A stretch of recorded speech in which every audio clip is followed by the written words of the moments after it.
Hallo meine Lieben. Ja, ich dachte, es wäre mal wieder Zeit für ein kleines Update von meiner K-Pop-Albumsammlung. Ich habe schon lange nicht mehr durchgezählt, also ich weiß nicht, wie viele es mittlerweile sind, aber es sind eine Menge. Ja, bevor ich groß weiterrede, fangen wir einfach an. Also alles ist größtenteils alphabetisch durchnummeriert. Ja, ganz am Anfang haben wir hier 100%. Haben sich ja nun auch aufgelöst, leider. Da kommt also leider nichts Neues mehr. Aber hier sind ihre ganzen koreanischen Alben und auch noch ihre japanischen Singles. Dann, ja, hier habe ich ein Mini-Album von April, The Ruby. Das ist das einzige April-Album, das ich bisher habe. Ich mag es ja nicht sehr gerne. Ich muss mal langsam zusehen, dass ich die anderen Alben auch mal kriege. Ja, zwei Alben von Argon, die es ja scheinbar wohl auch nicht mehr gibt. Leider. Ja, auch wieder so eine von diesen Bands, die sagen und klanglos verschwunden sind. Schade. Dann ja, Astro. Natürlich sämtliche Mini-Alben. Ne, hier geht's weiter. Natürlich auch ihr erstes Album. Ihr zweites Album. Das Special-Album hier von Moonbin und Sunha. Das ist ja der neuestes. Ja, die beiden Single-Alben von A-Week. Da hoffe ich, dass es auch mal demnächst mal was Neues gibt. Aktiv sind die Jungs jedenfalls. Also auf Social Media posten sie immer noch. Dann B1, A4. Da fehlen mir auch noch eine ganze Menge Alben. Naja, nicht eine ganze Menge, aber ein paar fehlen mir definitiv noch. Dann haben wir hier einmal ja, Boy oder Be of You, beiden Mini-Alben. Ja, dann natürlich ne, Boyfriend. Alle ihre koreanischen Alben und Mini-Alben. Das hier sind japanische Alben. Die habe ich hier mit einsortiert, weil die in mein J-Pop-Regal leider nicht reinpassen, weil die natürlich viel zu groß sind. Ja, und dann hier auch die ganzen weiteren Singles und ihr ja quasi Best-of-Album vor ihrem vorläufigen Auflösung. Die Jungs sind ja wieder zusammen und veröffentlichen ja demnächst ein neues Mini-Album. Auch wenn sie sich jetzt BF nennen, weil die Rechte für die Namen sind natürlich immer noch bei Starship, aber da bin ich sehr gespannt drauf. Ja, Cross Gene, auch eine Band, die ich sehr vermisse. Ja, da tut sich auch schon eine ganze Zeit lang leider gar nichts mehr. Ja, Dreamcatcher natürlich. Meine wirklich meine Lieblingsgirlband im K-Pop-Bereich. So, dann wandern wir mal weiter. Dann denke ich das hier weiter. Dann haben wir einmal Drippin', die ersten beiden Mini-Alben, das Single-Album, Elast, EXO, ja, leider noch viel zu klein, da fehlt mir auch noch eine ganze Menge, aber kommt noch. Dann haben wir hier Great Guys, auch eine sehr underrated Band, sollte man jedenfalls checken. Halo, ja, sind ja auch nicht mehr zusammen, aber die Hälfte von Halo ist ja jetzt in Orbit, einer J-Pop-Band. Oh, Moment. Dann geht's weiter, dann haben wir Infinite, ja, Mini-Alben, koreanische Alben, das dritte Album fehlt mir leider noch und hier ihre japanischen Alben. Dann aber hier Intuit, ja, scheint sich wohl auch erledigt zu haben. Zumindest ja, sind sie nicht mehr bei ihrer Company. So, einmal weitergehen. Dann haben wir hier einmal Eyes, Mini-Alben und Singles.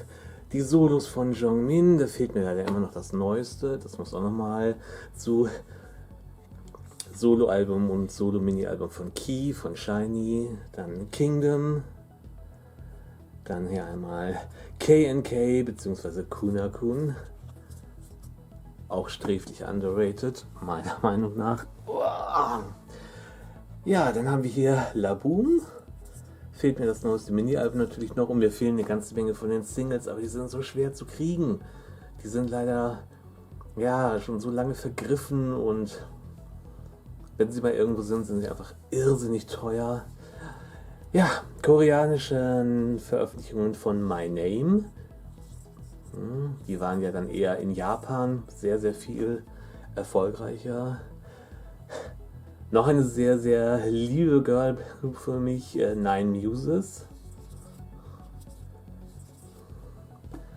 Höre ich immer noch gerne. Dann Nature, da hoffe ich auch, dass da demnächst mal irgendwie was Neues kommt. Also die Mädels sind zwar auch immer noch aktiv in dem Sinne, dass sie auch neue Videos immer so posten von was sie so machen. Aber ein Comeback wäre dann auch mal schön. So, ja, dann NCT haben wir hier. Ne? Und NCT 127. Dann haben wir hier Omega X, erstes Mini-Album, erstes Single. Da kommt im Januar das zweite Mini-Album. Da bin ich schon gespannt drauf. So.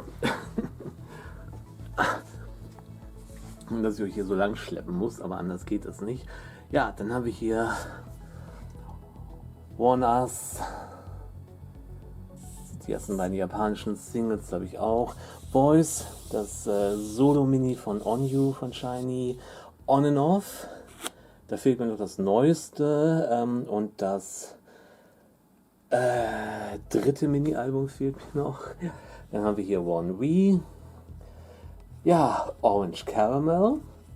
Ne? Seit gefühlt Ewigkeiten im Playdisk-Kaker gefangen. Ne? Danke Playdisk Entertainment für gar nichts. Ja, Reigns.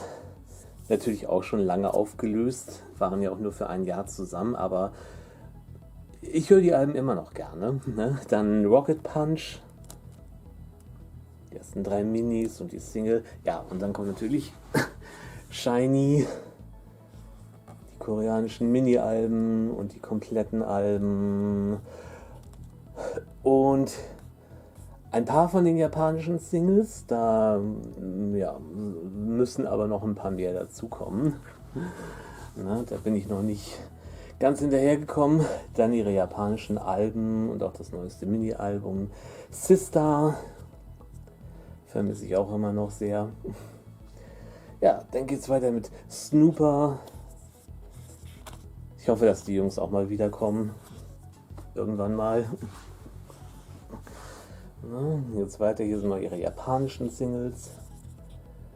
Und quasi japanisches Best-of-Album.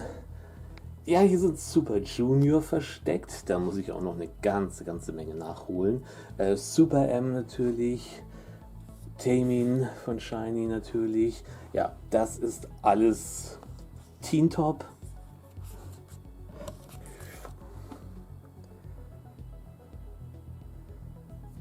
So. Oh. Und wir sind schon fast durch. So, jetzt geht's hier ganz unten in die Ecke. Mal sehen, dass ich die Kamera richtig positionieren kann. So. Ja, jetzt auch noch mal ein bisschen Teen Top, das erste Soloalbum von Neil von Teen Top. TVXQ, da fehlen mir aber auch noch eine ganze Menge von den koreanischen Alben, da habe ich mehr japanische schon. Dann U-Kiss. Sind ja nur noch zu dritt, aber ich höre sie auch immer noch richtig gerne. Ja, Wavy hier unten, da fehlt mir das erste Mini-Album noch, das ist aber auch wieder so eins, das sehr, sehr schwer aufzutreiben ist. Ja, dann ist hier ein einzelnes Mini-Album von, von Yukika. Ja, und dann hier, wer sich noch an sie erinnert, Gia bzw. Children of Empire. Sozusagen die älteren Brüder von Nine Muses. Und genauso wie Nine Muses und auch Impact leiden sie leider an einer absolut unfähigen Company. Ja, sorry. Muss man aber auch einfach mal so sagen. Manche Companies sind einfach für den Allerwertesten. So, ja. Das war erst einmal ganz kurz, schnell und schmerzlos Einblick über meine K-Pop-Alben. Wie gesagt, durchgezählt habe ich schon eine ganze Weile nicht mehr, aber ich schätze mal, es sind mit Sicherheit mindestens über 300. Vermutlich mehr. Na? Ja, so viel zu diesem Video und in den nächsten Videos über meine Sammlung würde ich sagen, ja, geht es weiter mit K-Pop-DVDs, die ich habe und Fotobüchern, die ich habe. Und dann gehen wir zu meinem J-Pop-Regal, weil da natürlich auch von K-Pop-Bands einige Sachen bei sind. Und ja, dann dachte ich mir, gibt es auch noch ein Video über meine Sammlung aus Lightsticks. Und ja, wird also so quasi eine kleine Update-Serie. Ja, das war's erstmal für heute. Und ich sage vielen lieben Dank fürs Zuschauen. Und ja, wir sehen uns dann im nächsten Video. Und bis dahin, macht's gut.